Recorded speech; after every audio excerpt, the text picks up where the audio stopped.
Hey, it's your girl, Arrettres Hollins, founder of Connecting Love and Marriage, and I'm super excited about today's Q&A.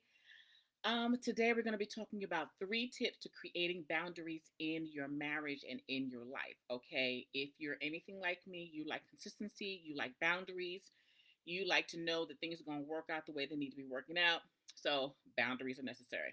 If you have experienced any kind of trauma or disappointment or heartache in your relationships, whether it's marriage or friendships, boundaries are needed and they have to be expressed. Okay, assumptions never work. You can't just base marriage or relationships off of assumptions because you're setting yourself up for failure and the person who you're having these wonderful expectations from. Okay, so I'm going to go over 3 of like the foundational concepts of creating boundaries. Without these 3 things, you really are just kind of like in the wind, just not really doing anything. Okay. So the first thing is have clear communication. What does that mean? It means that you're very clear in exactly what the boundary is and the need for it. For example, um, if you're having problems, if you're saving money for something, and your your spouse has a habit of spending $1,000 here, $2,000 there, $5 there, whatever it is, the dollar amount that they're using. If you're trying to save for a house, a car, vacation, retirement, whatever it is you're trying to plan for, one, express to them you dipping into the account is not helping. Okay, where our goal is this. You should be regularly. If you've been working with me for a while, you know about having pillow talk in regular meetings where you go over your goals. So one, you're expressing what the problem is. You doing X, Y, and Z, you doing this is not helping the situation. Two, remind them of what the goal is. This is our goal. This is the plan. This is where we plan on going. And then 3, let them know doing this next thing, this will help us. So, for example, as I was saying with the money situation, one, dipping into the account using random money is not helping. Okay. 2, our goal is to go on vacation and we are trying to save money for the vacation. And then 3, instead of doing that, why don't we set it up to where you have a certain amount of money every month that you get? How much money do you think that you need every month, to have in your pocket, to do all the things you want to do? How much do you think you'll need? And then just set that aside, and they get that separate from the account where you're saving money. So I just use financially right there. But if even if it's something where you're talking about a relationship, a friendship, you know, be clear in communicating exactly what you feel. Don't be vague. Just don't say, well, you know what? It bothers me when you do this. Okay. Or it bothers me when you use the money in account. You got to explain yourself and have communication. Sometimes we have expectations, but we don't tell the other person what the expectation is. We don't tell the other person, I need A, B, and C from you. And then when they don't fulfill it, we mad at them. But they didn't know that you had these expectations. So number one, in creating boundaries, you have to be able to communicate it. You have to explain yourself. You have to be able to articulate it. Do not make assumptions. Unfortunately, sometimes marriages fail because we live or we have these expectations and we just say, well, they should know. No, they should not just know. It's just certain things that people just don't know. Because what's important to you and relevant to you might not be important or relevant to them. And we all have a different levels of wisdom and insight.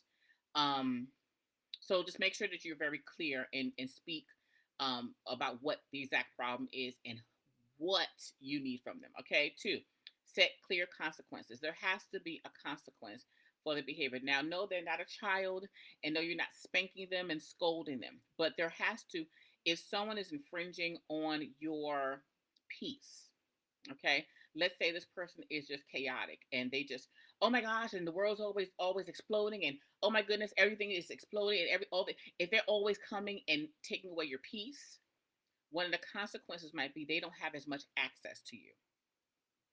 And that's even in marriage too. Until they're able to control themselves and get themselves to a point to where they are no longer impacting your peace. Now remember, peace comes from within no matter what. Okay, so of course we're doing the things and we have the activities that we're doing that create peace, that allow peace to grow in our hearts. But life happens when people come into our world and they are doing things that take away from our peace. We have to make sure that we're setting those consequences in stone. So, for example, if it is your spouse and there's some trauma, childhood trauma that they're still trying to work out, and their triggers or demons trigger your demons or triggers, okay? Stuff that they do triggers you, and y'all both in the house going like this. You have to set some clear consequences. So let's say until they get if infidelity, if they are have a habit of cheating, one time, two times, whatever your limit is, okay, you need to set a clear consequence. Um, you've cheated. Now we're going to have a legal separation, or we're going to be separated for some time until you can get yourself together. I'm going to move out, or you're going to move out. I'm not talking about us having other relationships. No, we're not filing for divorce right now. No, we're not running into the arms of another man and or woman. What we're going to do is we're separating, and that's the consequence. You don't have access to me the way that you want access to me, because you have violated the laws of our marriage. Okay? So, and it must be clear. Okay? Most couples do not have to have the conversation about infidelity. Most don't, but many do. So, um, if your spouse got caught having an affair, okay, you made your mistake this one time. That's just when you're coaching with me. We don't go down the merry-go-round 15, 16, 17 times. No, we don't keep putting our hand in the dog's mouth and hoping the dog's gonna change. Okay. They made a mistake and we're working to rebuild. You do this again, the consequence is I am leaving. The consequence is you are leaving. We'll have a time of separation where you are getting counseling, I'm getting counseling, then we're having our marriage counseling. Okay? So make clear consequences. Okay? And three, take responsibility take responsibility for enforcing the consequences. When you there's nothing it makes no sense for you to make a consequence and there's no implementation. So they're doing the bad habit. They're supposed to get the consequences, but they're not getting it. It's kind of like with the kids when you keep yelling at them, y'all better sit down before I come in there. Y'all better sit down before I come in there. Y'all better sit down before I come. They know you ain't coming in there. They know you just hollering and making noise, okay? Um, so the behavior might not really change because there's no consequences. But when you know there's a consequence, if you know driving 90 miles per hour past that police officer is going to probably get you a ticket, you probably going to slow down because you don't want to deal with the consequence. Okay?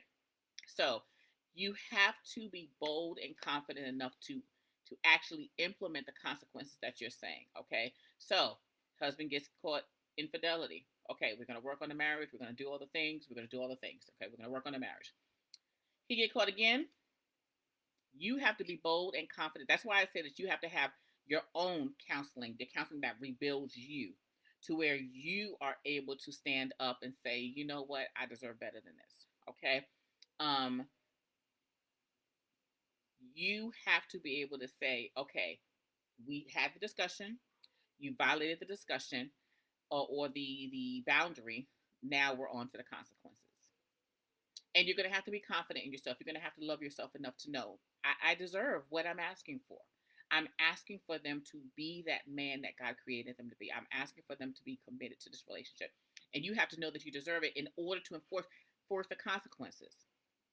Because sometimes happen is women will catch their husbands cheating and then they will say, okay, I caught him, but I'll give him another chance, or they ignore it, or they forget about the boundaries and don't implement the boundaries the way that they should. We can't do that. We can't do that. Of course, you should not have to have this conversation. This is one of the conversations that goes without saying, where it's like you should not be cheating. That goes without saying. It should. But the enemy comes in. The enemy will come and he wants to destroy all marriages. He will use and every weapon that he could think of to try to destroy your marriage. It could be financially, it could be infidelity, it could be emotionally, it could be spiritually. He could use your children. He'll do anything that he can to try to keep you from having a successful marriage. Okay. So, in the process of this, know who the real enemy is. Okay. It is not your spouse, even though your spouse may be allowing the enemy to have his way. Um, the real enemy that you need to come against is the devil. Okay, so that's it for today's live Q&A with Arrettres. Hopefully you've enjoyed this. Go ahead and click the link if you want to.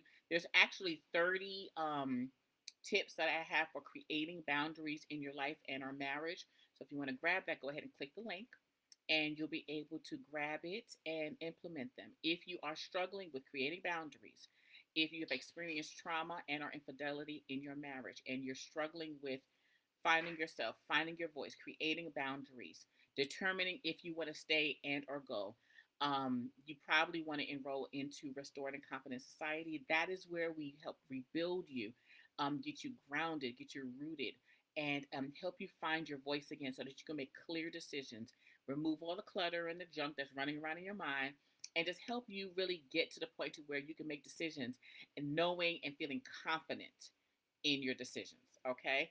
So if you're interested, you can also DM me and I'd love to chat with you about it, give you all the information that you need. All right. So once again, this is Arrettres Hollins, founder of Connected Love and Marriage, and hopefully you enjoyed today's Q&A where we discuss 3 tips to creating boundaries in your life and marriage. All right. Have an amazing day, sis. Love you. Bye.